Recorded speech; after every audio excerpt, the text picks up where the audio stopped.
मलकाजगिरी इलाके में जाली सर्टिफिकेट्स का रैकेट बेनकाब।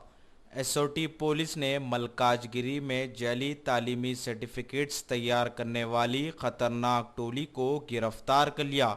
ये टोली के अफराद आंध्र प्रदेश और उत्तर प्रदेश की यूनिवर्सिटीज़ के जाली तालीमी सर्टिफिकेट्स तैयार करते थे। इन अफराद के पास से कई जाली सर्टिफिकेट्स, 7 सेलफोन्स, 30,000 से ज़्यादा रकम को पुलिस ने बरामद कर लिया। मज़ीद तहकीकात जारी है।